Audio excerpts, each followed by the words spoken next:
I'm really happy I get to talk about Olivera Chandler being match made for the belt in May. As that news broke last night, the UFC and Dana have finally accepted the fact that Khabib is in fact retired and will not be fighting again. And they've moved on in a fairly surprising move on one half of the equation, at least, with Michael Chandler, ch- who's going to fight for the UFC title after only one fight in the UFC against Oliveira, who's on this massive lightweight win streak, the biggest in the division, which has had plenty of finishes and especially coming off that super dominant performance against Tony Ferguson, which it indicates that Dustin Poirier is probably going to fight Conor McGregor for the trilogy sooner rather than later, which, to be honest, I don't love. I would have rather seen, especially McGregor, get a couple more fights in the division under his belt just to understand what we're dealing with when we see McGregor. Like, is he still the same Conor? Does he still have that touch of death? Can he adapt to the leg kicks that Poirier showed him and put against him? I would have loved to see him fight Gaethje, who really is the odd man out left in the lightweight division right now. There was some reporting that he'd be fighting Michael Chandler, but that evidently is not the case. So I wonder what's next for Gaethje, especially Ferguson versus Dariush has been announced, which is a really fun one, to be honest. I mean, I think the path to victory for Dariush is going to be clear, and Tony Ferguson really needs a win. And so that one is interesting.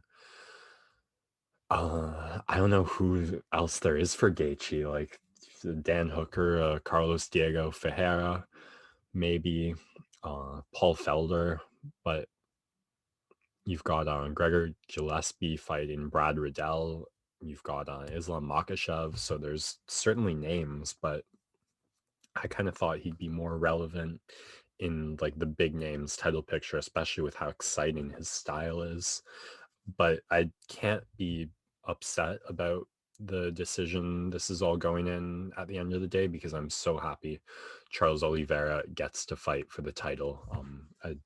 You saw Tony Ferguson never get his chance on that win streak he was on, and I mean, maybe the comparison will live on as Ferguson was booked to fight for the title at least once and it didn't work out. So fingers crossed everything goes according to plan and Charles Oliveira will manage to step into the cage on that night in May and get his chance. But it's going to be a really interesting stylistic matchup, um, especially because we haven't a lot of the names and matchups at the top of lightweight are a little staler. Like we've seen a lot of these guys match up against each other, like in Poirier and Gaethje and Hooker and Felder.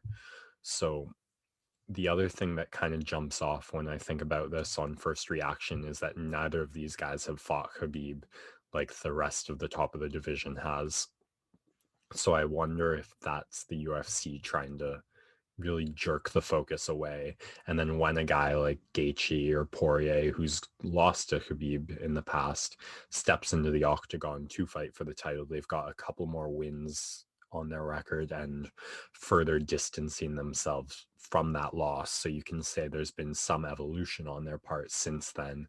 And maybe you move the division out of the shadow as opposed to you match up like for Poirier and Gaethje for a rematch for the belt, and then even whoever wins, it's like, well, he beat them in the last 2 years, so everyone's still thinking of him as like the champ overshadowing the division. Whereas when these two guys who hadn't fought match up and one of them gets the belt, then it kind of moves away. And maybe the UFC is hoping like people start talking like, oh, Oliveira's jiu-jitsu is going to be a real problem, would have been a real problem. Chandler's knockout power and wrestling defense would have been a real problem. And it eggs him on, which I don't see happening. but I do wonder if that was a factor in deciding this matchmaking. I, I'll be really curious to hear what Dustin Poirier has to say on the matter, because he was calling himself the champ after his last win over McGregor, saying like the uncrowned champ. And now his next fight isn't even going to be for the belt, which I thought would really be a given. And it's strange because if beating McGregor the first time didn't get you a title shot, why should beating him the second time get him a title shot? And then if Connor wins, that obviously puts him at an even stranger crossroads where like Connor's going to have a stronger argument for a title, which I still wouldn't really want to see.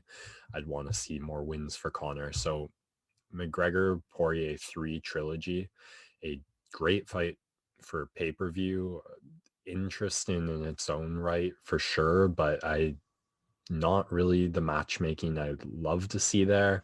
But if Poirier is just like, hey man, I want my red panty night, I want to get paid, I think this is an easy night at the office for me, and then I can go strap chasing, then that's fine by me. I'm just happy to see this division moving forward, because a week, 2 weeks ago, I was saying none of these top guys are matched up. Now you've got 6 names in the top 10 all matched up against each other. I hope to see Gaethje get his name in there soon, because I mean the hype on this guy was so real 10 months ago, 8 months ago, after what he did to Tony Ferguson and just the style he showed. So the division is moving forward, and that's what we wanted to see. I can't wait to start thinking about this matchup stylistically and feeling the excitement to see these guys really start to match up against each other and see who can prolong some dominance at the top of the division is where it gets real interesting. And this is a step in that direction. So I'm so happy about this news.